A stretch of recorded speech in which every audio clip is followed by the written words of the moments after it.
Comienza la batalla cultural en Radio Libertad.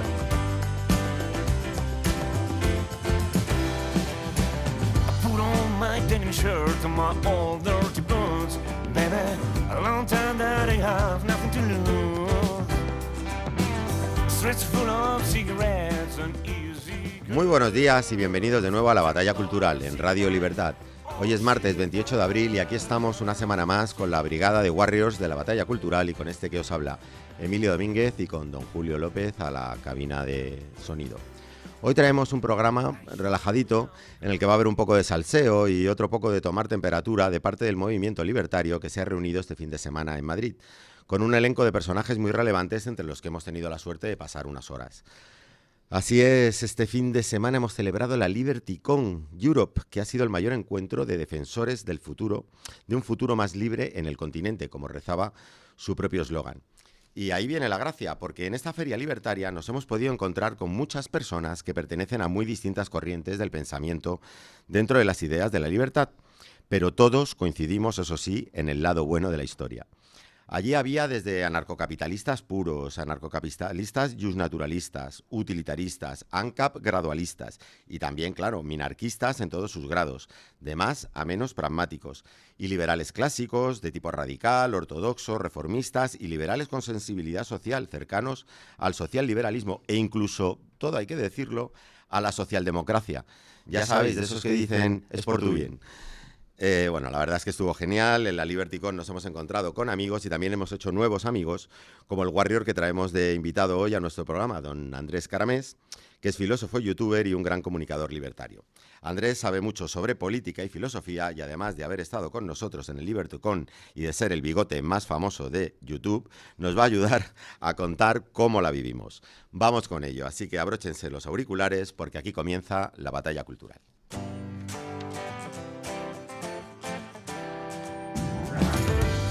Estás escuchando La Batalla Cultural en Radio Libertad. La única razón por la que no somos totalmente esclavos y por la cual tenemos trabajos asalariados es porque las élites descubrieron que es mucho menos rentable tener esclavos que tener trabajadores. Fíjate en una cosa, a los esclavos tienes que alimentarlos, tienes que darles casa, tienes que cuidarlos un mínimo para que no se te mueran. Y todo ello para que trabajen mal y desmotivados porque no tienen incentivos. Ahora se pagan su propia casa, pero a duras penas, porque en el 90% del suelo de un país está prohibido hacer casa. Así de esta manera están todos apiñaditos y controlados en grandes ciudades. Después se pagan su propia comida, a duras penas también porque está carísima. Ya se aseguran los estados de crear inflación imprimiendo dinero para que nadie sea capaz de ahorrar y lo mejor, les prometes que si trabajan duro podrán salir de esa esclavitud salarial, cuando en realidad están pagando más de la mitad de lo que ganan en impuestos a un estado criminal, con el resto del dinero están haciendo ricos a otros y el resto, lo poquito que les queda, están gastándolo en sobrevivir, pero siempre con el horizonte de que quizás algún día podrán salir de la rueda del hámster. Pues este es don Andrés Caramés. Vamos fuerte, ¿no? Andrés, buenos días. ¿Cómo Buenos estás? días, bien hallado, muchas gracias por invitarme.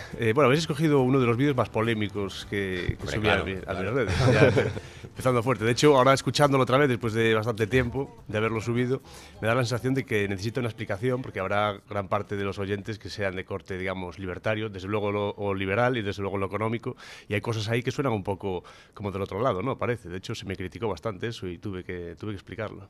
Pues ahora tienes todo el tiempo del mundo. Jorge Muñoz, perdón. Buenas, Emilio, ¿qué tal? Tenemos un gran invitado hoy como es Andrés Caramés, que nos va a instruir mucho sobre estas cuestiones que acabamos de escuchar. Y Vitancap, don Daniel Montesinos, ¿cómo andas? ¿Qué tal, Emilio? Buenas. Mira, contento de tener aquí a Andrés. Me ha gustado mucho la parte de ese vídeo donde dice estado criminal. Ahí.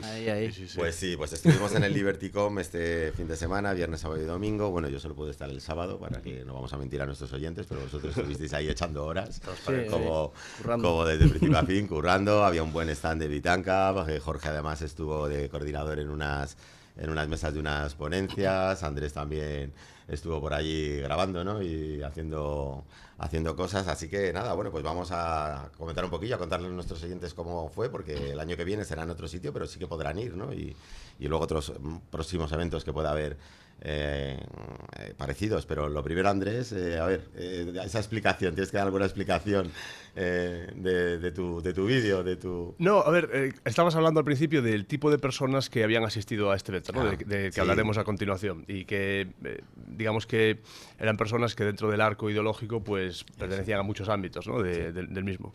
Sin embargo, lo que comento en ese vídeo, hay gente a la cual normalmente le suena como casi una defensa de lo que tradicionalmente se entendió como políticas de izquierdas, ¿no? De, oye, estás protestando contra gente que hace rico, estás diciendo que el asalariado moderno se parece más a un esclavo de lo que pensamos, ¿no? Y que tiene elementos similares. Y a mí me hacía gracia, claro, leer los comentarios, gente acusándome de ser comunista y cosas de estas, ¿no?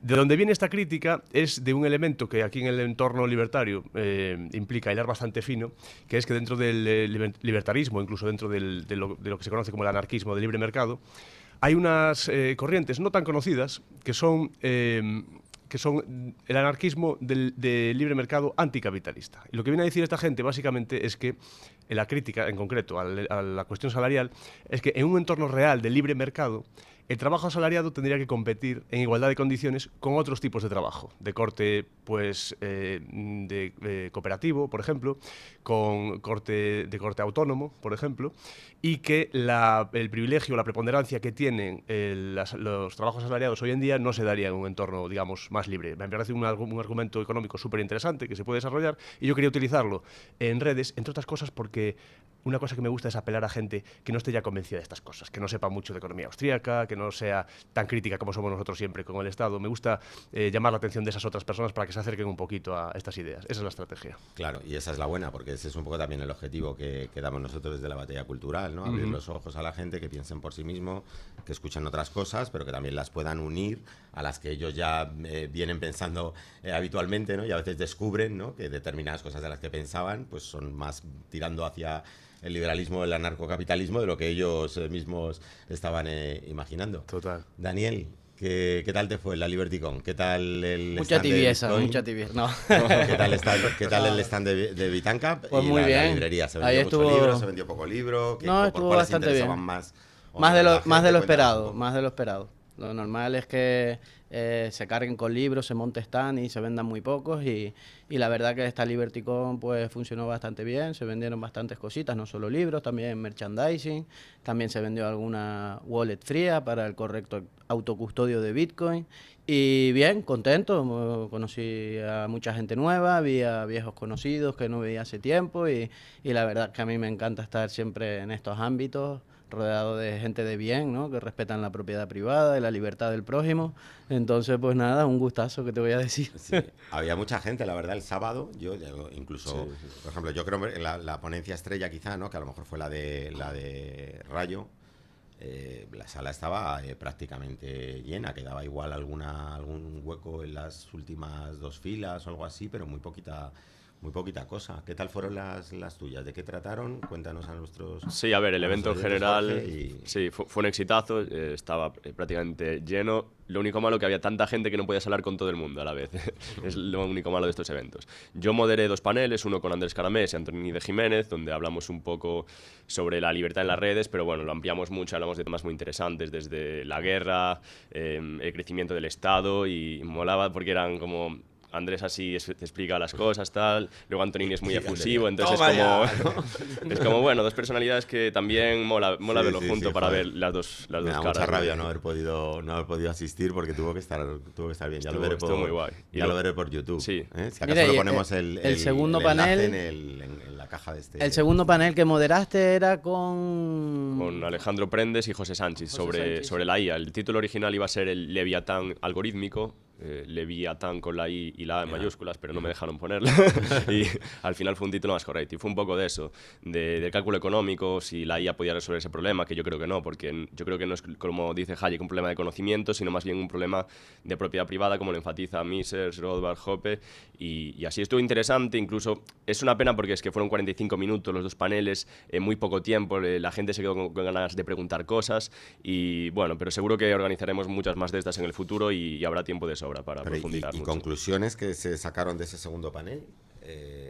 O sea, ¿se sacó alguna conclusión? O... A ver, el de la IA, digo. Porque los eso es compañeros eran superinteresante. bastante tecno-optimistas, pero llegando al punto de decir casi que la gente no iba a tener que trabajar, que iba casi que haber que proporcionar una especie de suscripción a la IA, porque si no la gente iba a Se iba a quedarse aburrir. no, iba a quedarse como tan desaventajada con la gente que tuviese la última versión tipo del cloud, que le iban a tener que dar una suscripción, o si no esa gente se quedaría un poco en la miseria. Yo, en sentido, sí que me gusta la tecnología y demás, pero creo que se le da mucho bombo y todo esto de que va a superar al ser humano, ingreso mínimo vital también. Yo creo que son cosas que es una especie de secularización del...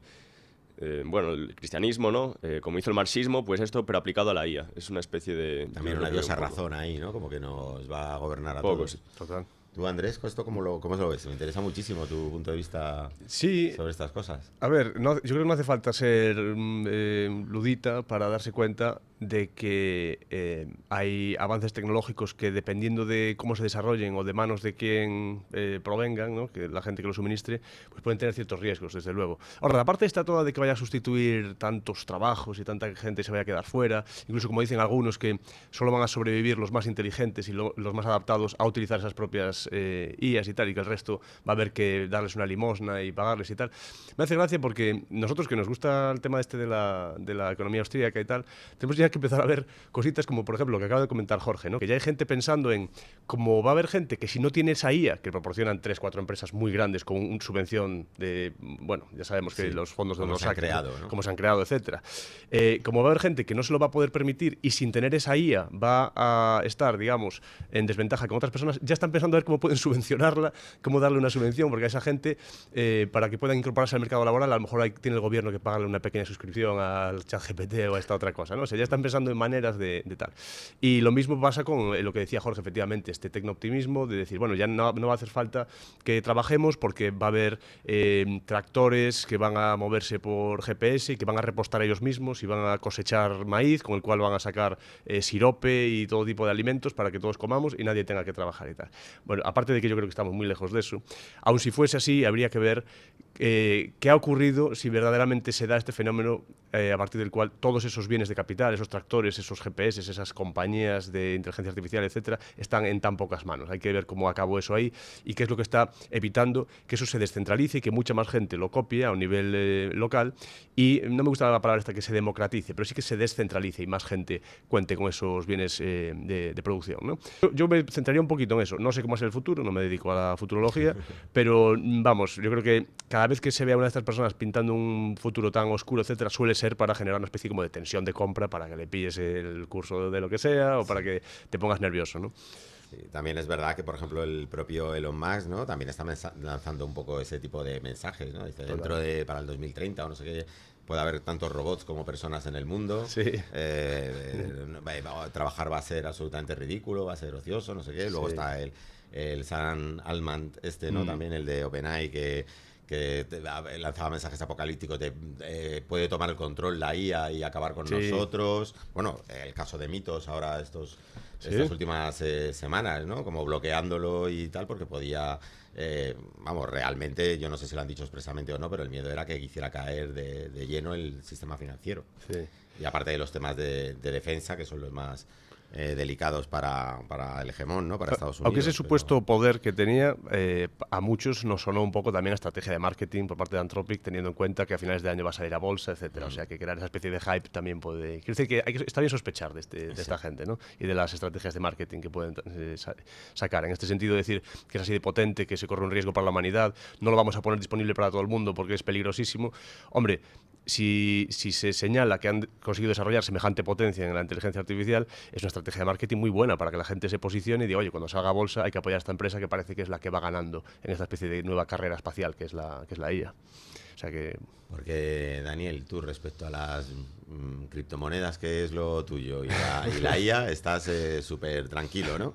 Y un día estuve conversando contigo que si la IA se pone a hackear todo el sistema financiero, lo tiene tan fácil para resetear todas las cuentas de los bancos, llevar a cero toda la Wall Street y todo eso y tal, que para qué se va a meter con el Bitcoin si le es como 20 o 30 veces más difícil, ¿no? Efectivamente. De trabajo Sí, hay muchos realizarlo, argumentos del tema de la computación cuántica y demás, que sí va a poder quebrantar la criptografía de Bitcoin y demás, pero vamos, Bitcoin es mucho más robusto que, por ejemplo, el sistema financiero tradicional, ¿no? Entonces el que tenga pues su dinero en el banco que se preocupe más, ¿no? O el que tenga sus acciones ahí en su broker, pues que se preocupe un poco más porque le pueden despojar de ellas antes que a Bitcoin, ¿no? Entonces, bueno, de todas formas Bitcoin tiene un ejército, ¿no? de creyentes que están trabajando ya en una nueva criptografía resistente a la computación cuántica. No sabemos cuándo llegará, no sabemos cuánto se tardará, pero bueno, se está trabajando en ello. Aparte, Bitcoin es totalmente descentralizado. No sé, el tema de estas empresas tan grandes, ¿no? Que están centralizadas y tal, a mí no me gusta demasiado. Yo soy más partidario de la descentralización, ¿no? Que esté bien repartido en pequeños puntitos ahí, porque eso es mucho más difícil de atacar por los estados criminales. Pero es un poco lo mismo que con la IA, ¿no? Porque hablamos de la IA y realmente lo que hay es muchas IAs. O sea, vale, IA es el término genérico que engloba a todas ellas, pero luego efectivamente, o sea, está viendo ya, de hecho, las propias primeras marcas o casas de IA, por decirlo, ya tienen su producto para cada cosa, ¿no? Para imágenes, para vídeo, para textos, para, no sé, para, o sea, determinadas cosas diferentes, o sea, que se va diversificando, ¿no? Lo que pasa es que sí, lo que dices tú, Andrés, ¿no? Que te quedan a lo mejor en pocas manos, ¿no? Y, o sea, que una cosa es la apariencia de marcas o de productos que podemos tener y otra cosa puede ser el control. El control, sobre todo, que se está intentando hacer el Estado, ¿no? El Estado americano es un poco el que está intentando meter ahí los tentáculos, ¿no? Y claro, es que no regular como en Europa, pero sí tenerlos controlados, ¿no? Sí, no, y sobre todo es interesante echarle un vistazo a los puentes que hay entre esa industria en concreto y muchas otras que están también fuertemente intervenidas e incluso a veces operadas por el Estado, ¿no?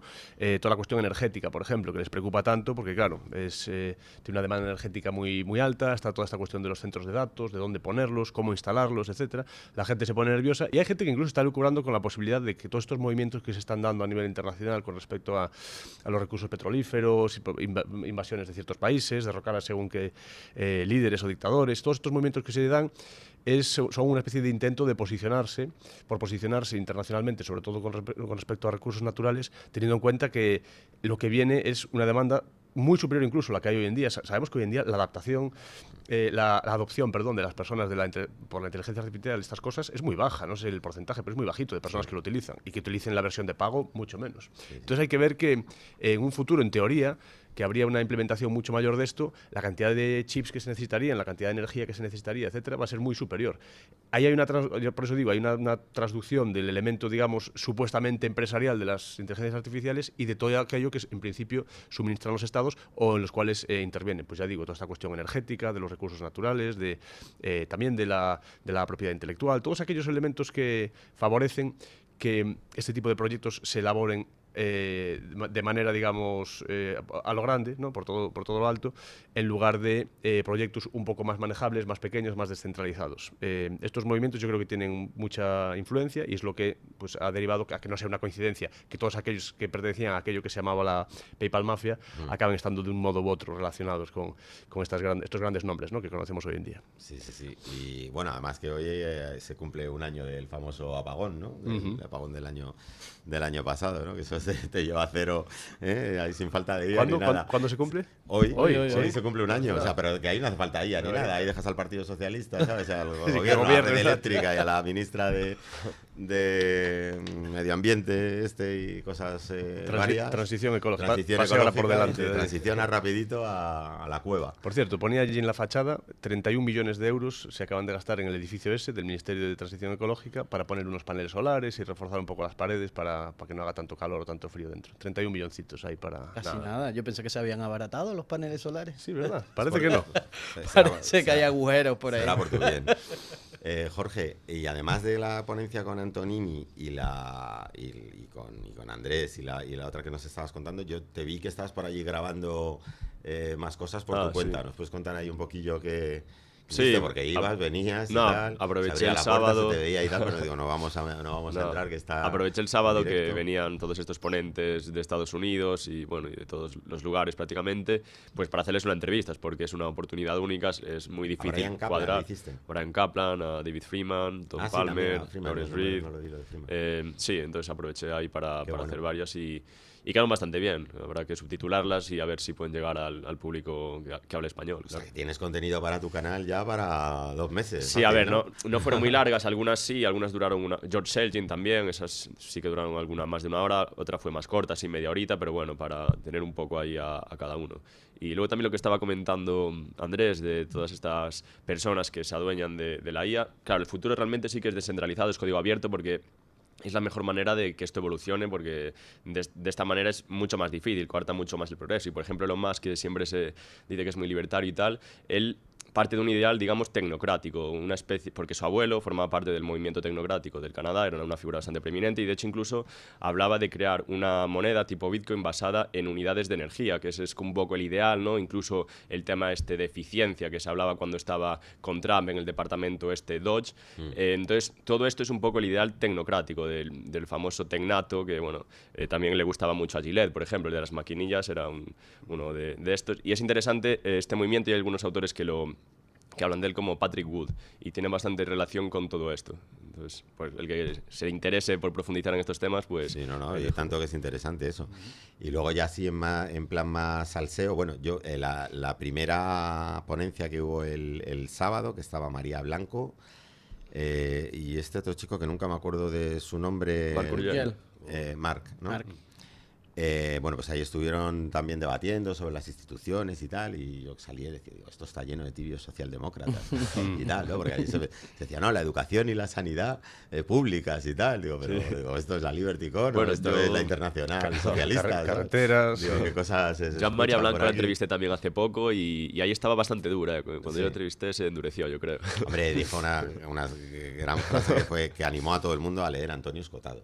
Ojo. Así de gratis y Bueno, sin venir a cuento, ¿sabes? Digo, pues fantástico. Además, mira, Tenemos Andrés ahí viene con justo. su camiseta de la Sí, SFR señor. de Antonio Escotado también. Un regalo del SFR que me Sí, Antonio Road Escotado Market. estuvo aquí, o sea, Jorge, su hijo, en este programa y nosotros somos muy fans de Antonio Escotado. Y Pablo, que no está hoy, pero que también es muy fan de Antonio Escotado. Grande Antonio.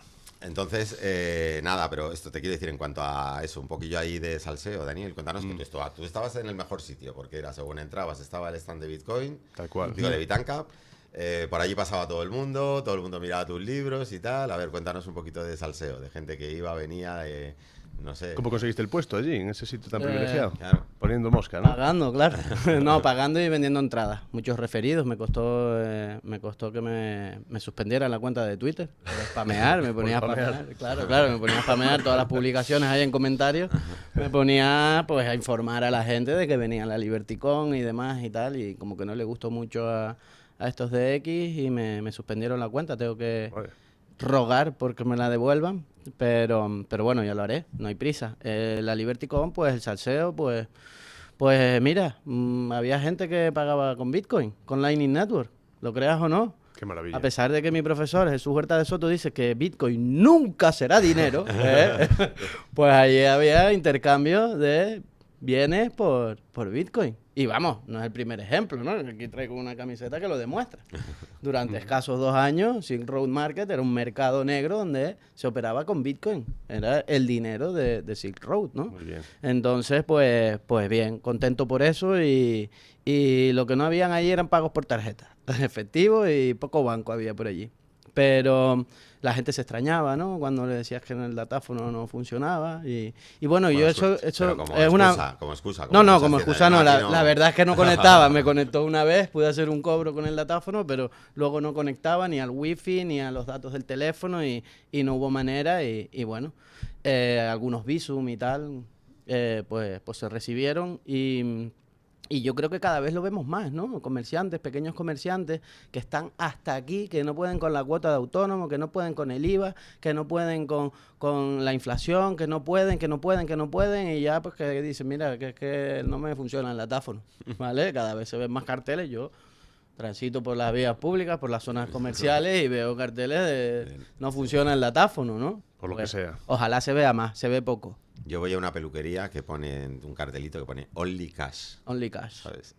Sí, pues le vamos a llevar una Only Cash y Bitcoin. Porque me compré un helado pagando con Lightning Network. Cuando salimos a cenar, pues compré un helado. A ver si tengo un vídeo que lo inmortalicé con un vídeo y pues volvíamos de cenar ya el domingo y íbamos para la zona del Congreso, ¿no? El recinto, y uno de los chicos me dice, mira, ¿no? Y una heladería que había ahí ponía, aceptamos pagos con Bitcoin, solo Lightning Network y tal. Y claro, yo no quería helado, pero es que me veo forzado. Hay que Me veo moverlo. forzado a... Yo lo de la peluquería lo decía por Johnny Cash. Ah, Porque Johnny pone Cash. Only Cash, ¿sabes? Only O sea, Cash, que es el Johnny juego de Cash. palabras. Que si no No, lo no, explico, no. debería haberse más gente valiente que no se vea intimidada por estas mandatos, ¿no?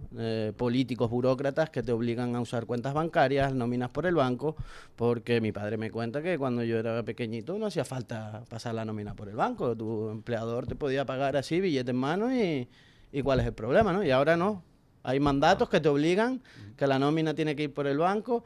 ¿Por qué tanta obsesión en que usemos estos bancos? A mí es que los bancos me caen cada día peor. No solo eso, sino para recibir prestaciones del propio gobierno tienes que tener una cuenta del banco también. Claro. Entonces eso de que los bancos son privados se Y cae por aquí su propio avisamos peso. siempre luego a nuestros oyentes que precisamente en ese aspecto el diseño que tienen preparado es que solo lo puedan recibir esas prestaciones de CBDCs, de euros digitales, que van a ser trazables, caducables, etcétera, etcétera, que va a ser el primer sitio donde van a empezar a utilizar esa moneda, que es el fin de la propiedad privada y por lo tanto el comienzo de la esclavitud de la que tú hablabas también en tu vídeo.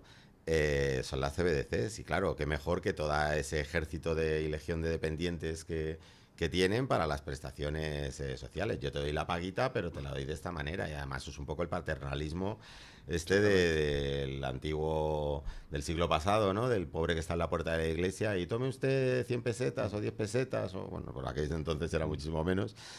Pero no se lo gasta en vino, ¿no? Sí. Pues esto es lo mismo, ¿no? Pues toma, aquí tienes esta prestación, pero solo te la puedes gastar en bono cultural. No puedes echar más de no sé cuántos litros si tienes de un coche de combustible y tal. Y yo, bueno, yo soy bastante pesimista respecto al tema de los racionamientos, que creo que están soñando con ello ya. Y que ¿No tienes cartilla tú de racionamiento? ¿No tienes cartilla tú? De momento creo que no la tengo, pero igual en algo nos están racionando ya y no para allá vamos, dando cuenta. Por lo menos lo que son los pagos en efectivo ya están limitados, ¿no? 1.000 euros, sí, etcétera, o sea... Tampoco puedes incluso ir al banco y sacar dinero. Bueno, ya sabemos además por la teoría de la expansión crediticia y todo eso, no les gusta que los efectos que tienen, ¿no?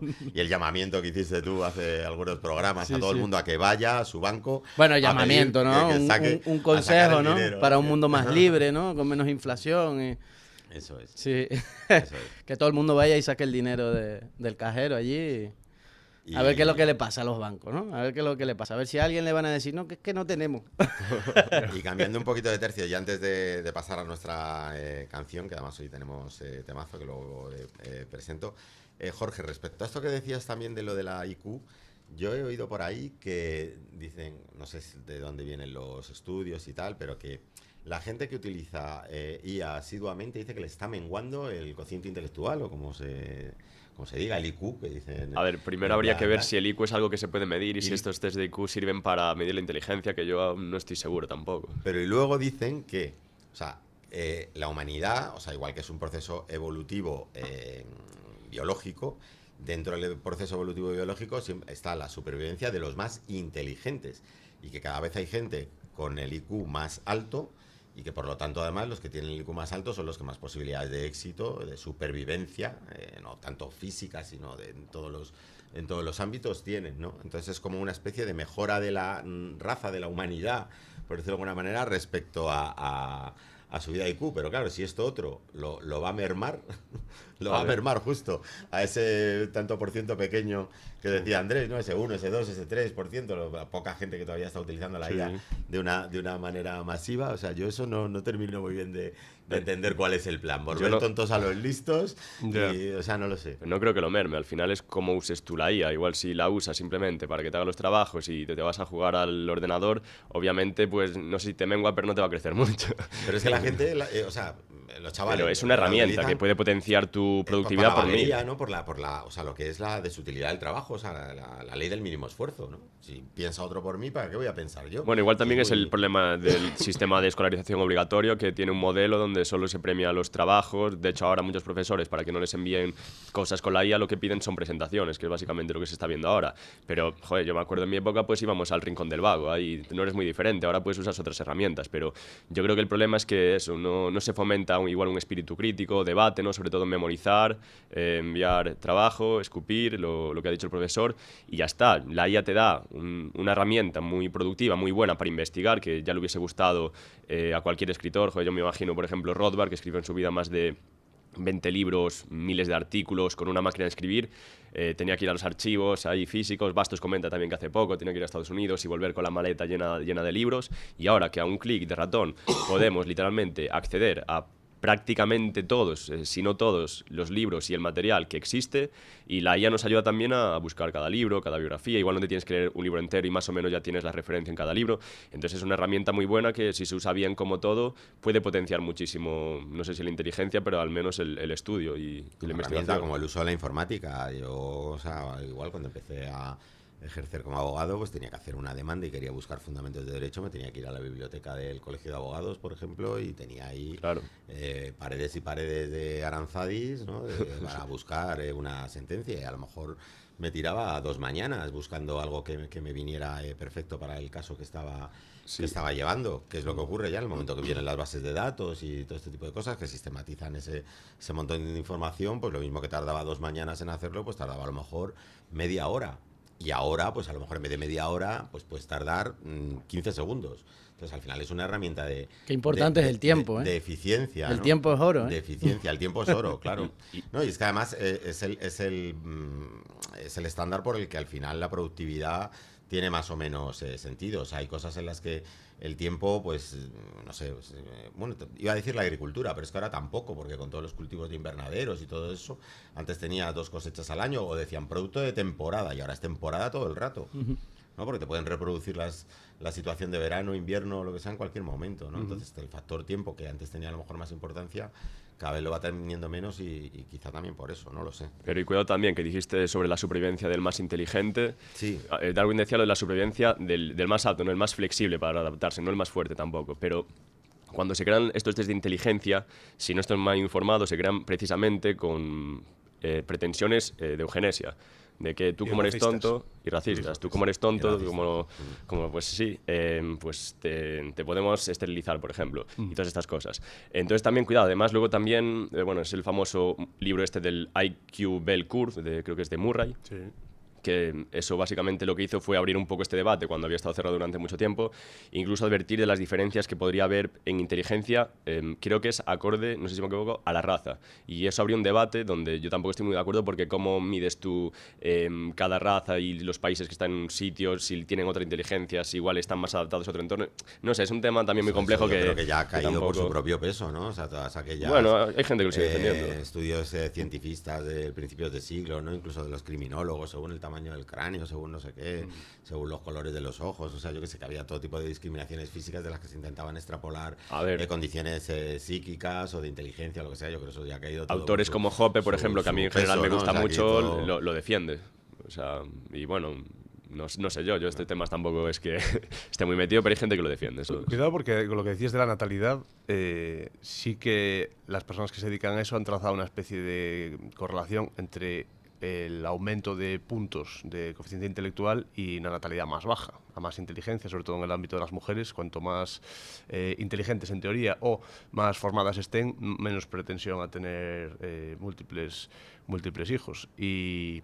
Y claro, esto plantea el problema, yo creo que nos devuelve al problema original que tenían muchas de las personas que se acercaban a la cuestión esta de la inteligencia y el diseño de sus mismos test, que tenían esa aproximación eugenésica y racista, de decir, oye, que aquí los que más hijos están teniendo son las personas menos preparadas, Sesgo, o menos... ¿no? Sí. Ahí pensando que había como un ataque a su élite, ¿no? En el fondo. Exacto. No, y luego que lo de siempre, cuando uno intenta medir X cosas, generalmente se hace para poder controlarlo después y argallar con él, como decimos en Galicia, o sea, poder modificarlo un poquito por La arriba. maldita estadística. Sí, exactamente. Así que cuidado, cuando ves a la gente prestar mucha atención a eso, algo quieren hacer.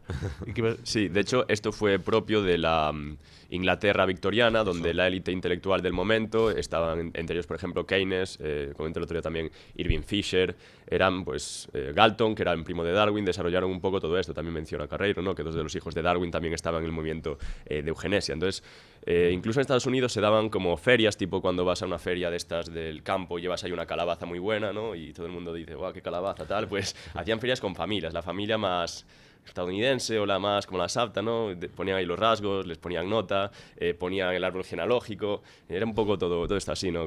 La buena crianza es básicamente lo que significa eugenesia. Sí, desde los cristianos viejos siempre ha habido una especie de selección por parte de las élites para dar por bueno a determinados tipos de personas y por malas a otras, ¿no? Sí, bueno, y estamos, desde luego, también podemos hablar de los neomalthusianos, que son mucho peor que Malthus no abogaba para nada estos frenos negativos que se dicen, y todas las atrocidades que se cometieron por numerosos gobiernos de todo el mundo, los países más avanzados. Hace poco salía el caso de Groenlandia, que se esterilizó ahí, que pidieron perdón el gobierno de Noruega, ¿no? los daneses o de Dinamarca. Sí. Y muchos otros países este tema. Franco, por ejemplo, se daba el rapto de niños por el virus rojo. También esto difiere el tema si eres, por ejemplo, católico, protestante, confuciano, bueno, todo esto. Y, por ejemplo, como en el catolicismo está mal visto el tema de esterilización o el aborto, lo que se hacía era como más raptar niños. Una vez que nacían, pues te los llevas al hospital. Y hay muchos casos y son muy interesantes, porque yo creo que ahí se ve sobre todo la cara mala del Estado en estos temas, y por eso yo sí que me he intentado profundizar un poco en esto, que tampoco se habla mucho.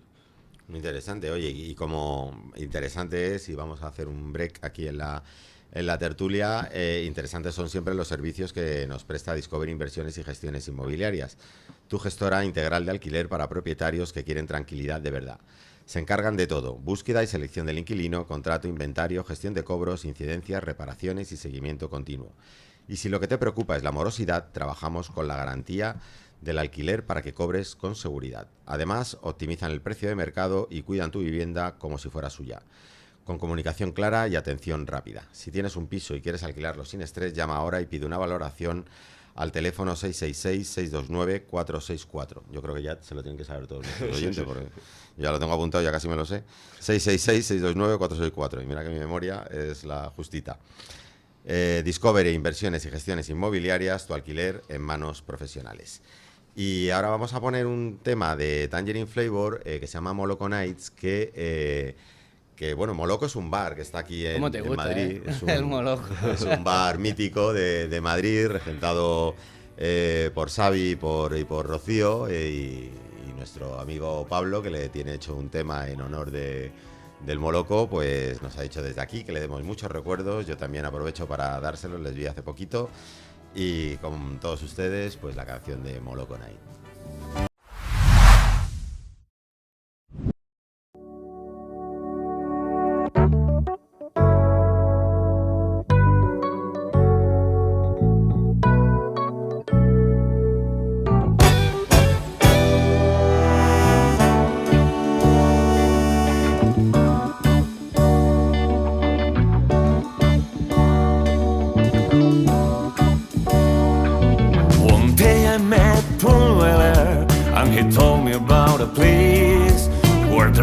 Plastic cabin, and where you can find your way. Pretty girls from Sweden dancing in a red room, while free on rockers argue over give more. You can find us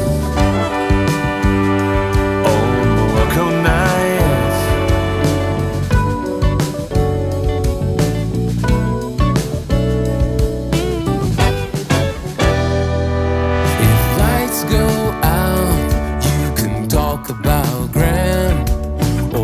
flying burrito with the sweetie nine.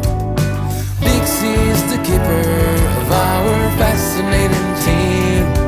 In bad times or good times, family always wins. You can find us on Moloko nights. You can find us on Moloko nights.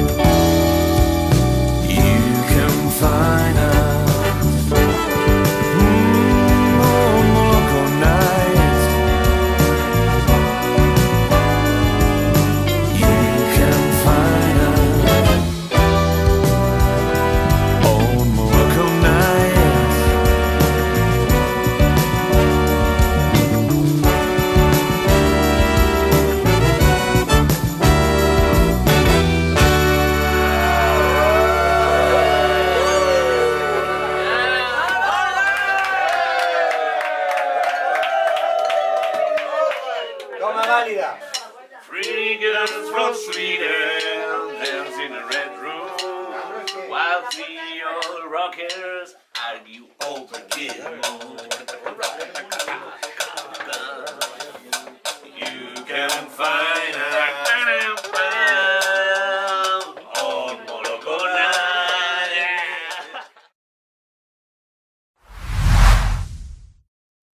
La batalla cultural en Radio Libertad.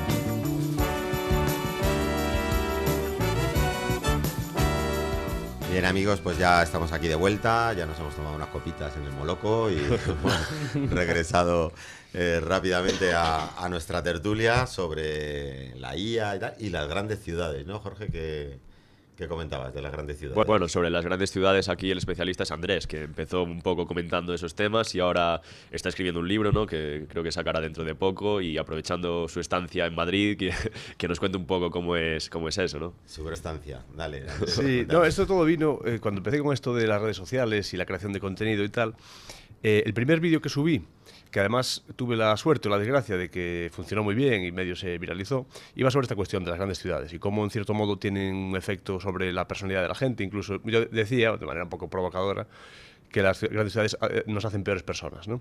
Y hablaba de hasta qué punto estamos desconectados unos de otros, de cómo ves en el centro de Madrid a gente, cuando la calle está muy llena de personas y hay una persona tirada en el suelo sobre las cajas, hay gente incluso que salta por encima de ellos, ¿no? Para no pisarlos, sin siquiera mirarles nunca a los ojos y tal.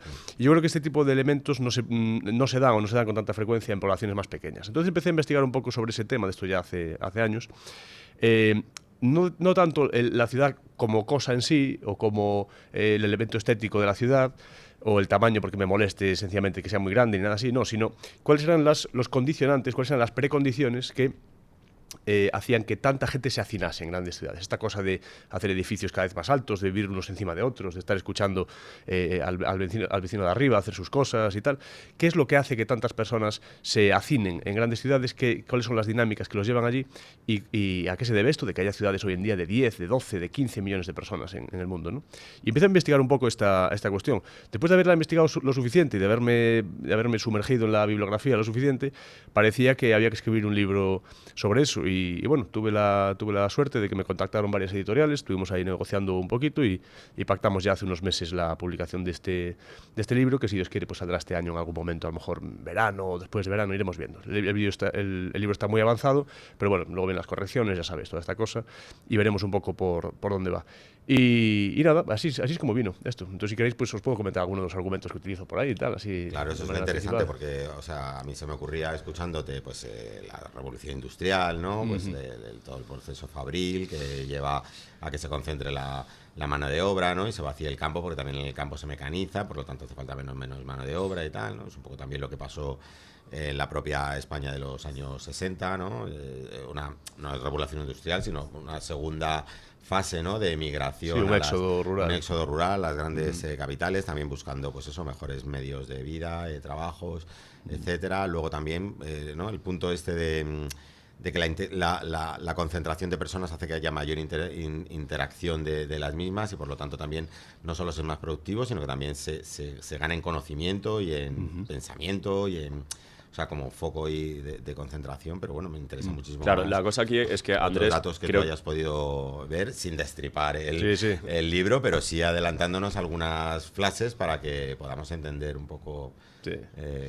No lo destriparía porque el libro utiliza de hilo conductor un poco también cuál es mi historia. Yo cuento que hay un momento donde me voy a Londres también, que esto es una historia real, personal, ¿no? Me voy a Londres y experimento el vivir allí por primera vez durante una estancia larga, y el tema este de coger el metro, ir 1 hora en el metro todos los días y tal. Entonces, a través del análisis y de lo que yo voy viendo por allí, lo utilizo de hilo conductor y luego voy elaborando todos estos otros argumentos, y además de corte económico, austríaco y tal. No sé si iba a decir, Jorge, algo. Sí, sí. No digo que Andrés creo que no está necesariamente en contra de que millones de personas vivan en un bloque de edificios si es algo que han elegido por su propia cuenta, ¿no? El tema aquí es la intervención y que ha llevado a todas estas personas a vivir aquí, y que no es algo voluntario, porque se dice división del trabajo para las grandes ciudades, pero claro, cuando hay tanta gente y parece que ha habido estos temas, ¿no? En la capital, por ejemplo, incluso mencionas algún vídeo, el efecto Cantillón. Sí, exactamente. Claro, no es decir, no es que a mí me moleste que la gente se junte, etcétera, y efectivamente yo creo que sí que tenemos una tendencia, sobre todo en entornos libres, a pues vivir unos cerca de otros, a poner negocios cerca y que se generen pues estas economías así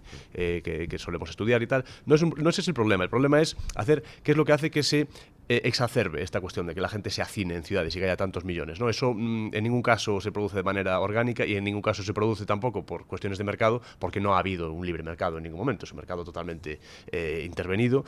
Y una de las razones, por ejemplo, muy interesante, que le puede interesar a los oyentes, es la de los salarios mínimos, por ejemplo. Es un argumento que es precioso, porque cuando uno establece leyes de salarios mínimos de carácter estatal, sabemos que, a los que nos interesa un poco esto de la economía, sabemos que la productividad de las empresas normalmente está relacionada de manera directa con la capitalización que tengan, la cantidad de capital que tengan, de maquinaria, etcétera, ¿no? Y de bienes de capital. Entonces, ¿qué ocurre? Las zonas más capitalizadas, como han sido históricamente las capitales, valga la redundancia, y no es una coincidencia esta cuestión, ¿no? Etimológicamente y tal, pues...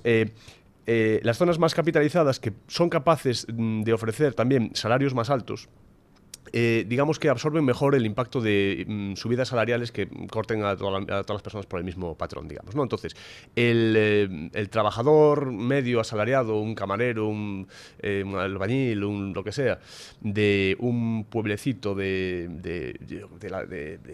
Cáceres o de por allí cerca, va a tener muy difícil competir, o incluso si alguien tiene contratadas a personas en aquel entorno, va a tener muy difícil competir con la productividad o los salarios que hay en Madrid. Cuando uno establece leyes de salario mínimo, de tal manera que ese salario mínimo es el mismo en una zona capitalizada como en esas zonas que no lo son, lo que suele ocurrir es que las zonas donde no lo son, no pudiendo absorber esa subida, generalmente tienen que o bien echar a alguna gente al paro, o directamente cerrar, con lo cual es lo mismo. Esas personas que de pronto pasan a no tener trabajo, y esas zonas donde la actividad económica se va frenando y hay cada vez menos trabajos, etcétera, la alternativa que suelen tener es esta cuestión de me tengo que ir a Madrid porque ahí es donde están las oportunidades, ahí es donde está el trabajo, etcétera. Comenta Parag Khanna en su libro magnífico Connectography, creo que es de 2023, si no me equivoco, que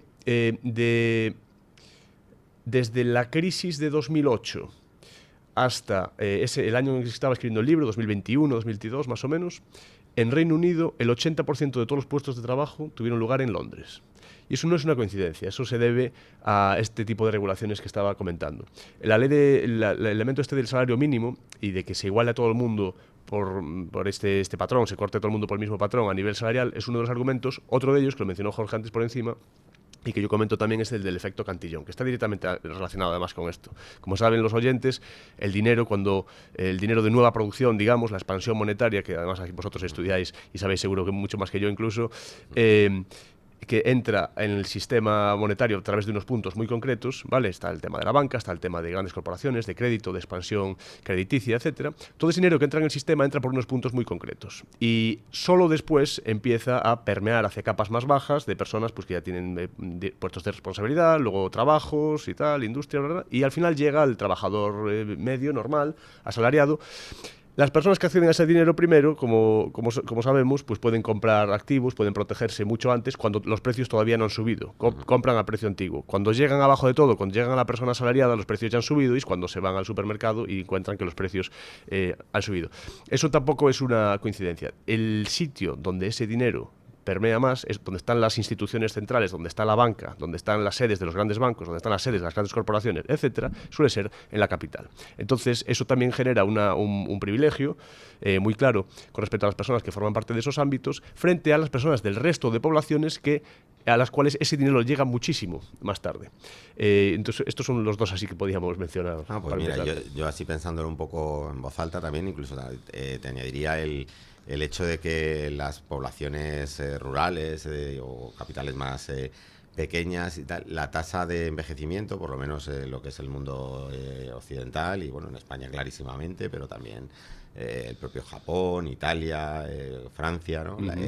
La gente en el campo es más mayor. También las posibilidades de emprender o de capitalizar o de sostener empresas o medios de negocio y tal se merman, ¿no? Por falta de expectativas, por agotamiento, por tal. Y la fuerza joven, la población joven, sí que va atraída más también a esas grandes capitales. Luego sería también como un doble efecto perverso. O sea, total, mientras unos se van hacia la capital, lo que queda no tiene poder de regeneración, ¿no? Y además hay una pérdida ahí, porque las personas que se ven impelidas a irse a la gran ciudad precisamente por ese privilegio y esa capacidad que tiene la capital por tener más capital, de ofrecer salarios más altos y más oportunidades, ese privilegio, esas personas que se van, suelen ser, como sabéis, pues esas personas de esas zonas rurales o de esas capitales o de esas poblaciones más pequeñas de provincia, suelen ser las personas más brillantes de esas zonas, o las que mejor le ha ido en los estudios, que son más dinámicas, que tienen más empresarialidad, quizás, que tienen más iniciativa, y precisamente esas personas yéndose,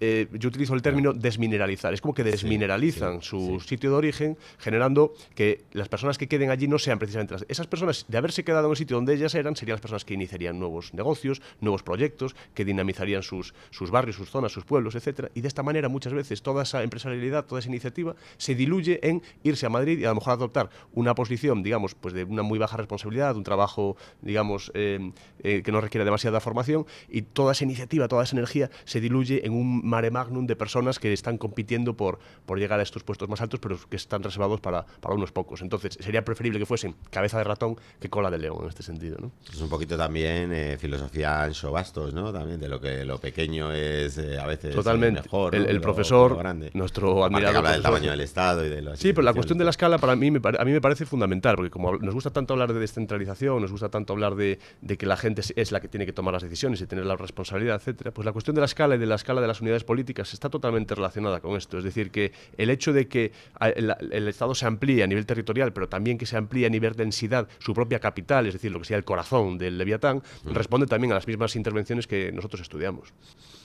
Sí, incluso, bueno, desde el urbanismo, por ejemplo, también se ve con Le Corbusier, el famoso arquitecto que se llama James Scott, alto modernista, que quería hacer ciudades que no eran de ningún sitio, ¿no? Tenía un plan que era el plan dictador, y es el que se basó en Niemeyer y así para hacer, por ejemplo, Brasilia, que si lo ves desde arriba es una ciudad completamente es como planificada. 3 cantos, pero en medio de la selva. O sea, claro, cualquier ciudad que adrede con el tiralíneas, pero en medio de la selva. Sí, o cualquier ciudad que ves así con una cuadrícula perfecta desde arriba es una ciudad totalmente planificada, como los países de África, que están hechos con escuadra y cartabón.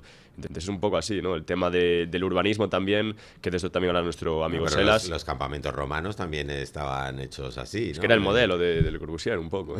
Por eso digo, pero que esto respondía a otro tema, ¿sabes? A un tema práctico, logístico, militar.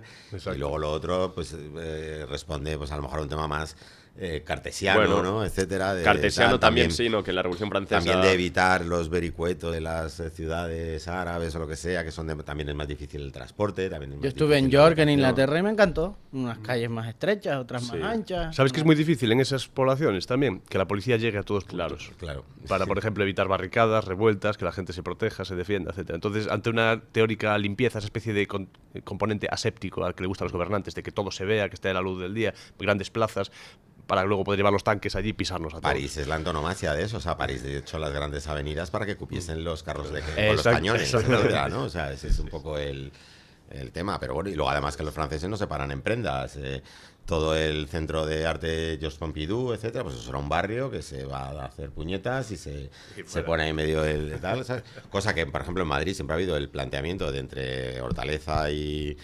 Fuencarral, tirar también toda esa zona y hacer una grandísima avenida, ¿no? Que iba a ser pues desde la red de San Luis hacia el norte, digamos, o el noroeste de la capital, y jamás se produjo tal cosa. La Gran ¿no? Vía, si no me equivoco, Madrid es una ciudad llena de retranqueos, cutre en ese sentido, ¿no? O sea, en el que no... Digo, la Gran Vía, si no me equivoco, antes había ahí casas y se hizo una avenida.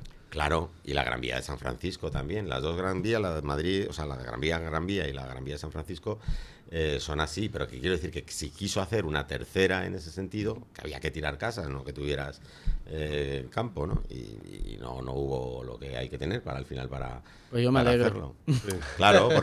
Claro, porque también es el respeto a la propiedad privada, la gente que vive ahí y tal, Pues claro. no hacer grandes obras de planificación. Claro, es que es muy difícil luego siempre equilibrar y compensar todo eso. ¿Y ¿no? qué tiene que ver la Y carretera, todo el mundo por tiene ejemplo, sus ideas. en todo esto? ¿Perdón? ¿La carretera tiene algo que ver también en todo esto? A ver, desde luego las infraestructuras, claro, hay que contar con que esto también lo estudia Paracana, hay un privilegio clarísimo a nivel presupuestario del dinero que se destina a las infraestructuras que terminan en las grandes capitales que las que conectan zonas, vamos a decir así, con menos privilegios o con menos acceso a mercancías, flujo también de dinero, flujo de trabajadores, etcétera. La gente dirá, bueno, está justificado, claro, es que mucha gente vive allí, pero no nos damos cuenta que es un argumento circular, que es una especie de espiral descendente, es un agujero negro. Más dinero destinado a infraestructuras, más autopistas para allí, más AVE, más todo esto, pues lo que hace es que te pones el AVE en Sevilla y la gente que antes se quedaba en Sevilla, tenía allí su empresa, su gabinete, etcétera, pues a lo mejor por cuestiones fiscales o de dinero, de negocios, etcétera, se lo monta a Madrid, va y viene, va viendo y tal, y le quitas, en principio podría parecer que podría beneficiar al sitio al cual llega ese AVE, lo que hace realmente es habilitar a que las personas de esos sitios se vayan también allí al centro a hacer sus negocios, a mover su dinero, a conseguir sus clientes, etcétera. Entonces, el problema no es que la gente haga negocio, el problema no es que la gente se comunique la una con la otra, el problema es la distorsión que supone que una persona de manera centralizada decida destinar los recursos a esa infraestructura en concreto y no a otra. Es que la gente de Extremadura, a la cual no le llega la comunicación X, del tren X o lo que sea, también está pagando la parte alícuota de impuestos que luego van a dedicar a las infraestructuras de otros sitios. Le están pagando a la competencia a las infraestructuras, que este es el problema. No es que a mí no me moleste que a algunos les vaya mejor, me molesta que a los que les va peor le estén pagando a los que les está yendo mejor. Claro, lo que no se ve, por donde no pasa el AVE, ¿no? Esos pueblos al final, que igual que podrían haber mejorado, ya tienen que irse, o la gente ya no va allí, o incluso las paradas de metro. Claro, dirán ellos, oiga, póngamelo a mí, que ellos ya tienen bastante dinero, ya tienen bastantes recursos, ¿no? Eso de siempre, ¿no? O sea, el paso de una carretera por un pueblo le quita o le pone actividad económica y posibilidades de desarrollo, ¿no? Y exactamente. Pero... Si yo veo aquí en los metros, que hay comercios al lado de la parada de metros, claro, y luego los que están simplemente una o dos calles más para allí... Claro, pero yo creo que la parada de metro ya estaba antes que los comercios. En esos casos, incluso ahora hay muchos pero sitios ayuda mucho a los comercios que estaban ahí que los cerca. habitantes, ¿no? Pero bueno, ayuda mucho a los comercios que están cerca de la parada de metro. Pero Y a las viviendas también. Pero que también te sitúas tú ahí, ¿no? Como eso que dicen de... Claro, es una respuesta de mercado tienes luego. El chollo de tener una panadería en la puerta de un colegio, ¿no? Pues Claro, tú pero vas bueno, también buscando quien la puerta del colegio, elige, ¿no? El colegio se te puede viene a ti. beneficiar de saber dónde se va a poner la parada de metro, por ejemplo. Estoy deseando que privaticen el espacio aéreo. Para olvidarnos de las El carreteras. ciberespacio. Sí, para olvidarnos de las carreteras ya. Sí. Pequeños helicópteros para Pequeños todo. drones, Sí. que están ya diseñados, retenidos por tanta regulación. Y Bueno, para el tema militar, ¿no? Para el tema militar... Lo usan mucho, sí. el Estado tiene de todo. Tú no te preocupes, que ellos hacen sus normas, sus mandatos, y aquí somos los individuos los que estamos aquí oprimidos. Sí, sí. Pues es que el tema de los drones, o sea, nadie me podrá decir que soy pro regulación ni nada por el estilo, pero al final requiere un control de vuelo. O sea, Seguros privados. Requiere, ¿sabes? Como la ciudad de Blade Runner o lo que sea. O sea, si empiezan a volar muchas cosas, pues tendrán que estar ordenadas para no estrellarse, ¿no? No te preocupes que el mercado libre se ordena. Y hay que recordar que los usuarios de esas supuestas naves que estuviesen yendo de un sitio para otro no tienen ningún interés en chocar con otra gente. Encontrarán la manera de coordinarse, no pasa nada. No somos tan tontos, señores gobernantes. Digo, sí. Bueno, pues hasta aquí, amigos, la batalla cultural de hoy. A la próxima vendremos con casco, por si hay cosas que nos vienen volando. Y gracias por estar ahí. Recordaros que nos podéis seguir también en nuestros canales de X, en La Batalla 26, en YouTube y TikTok e Instagram en La Batalla Cultural 26, y también en Spotify, en iBooks y en el Facebook. La semana que viene volvemos con la misma determinación de siempre, no pedir permiso para defender la libertad.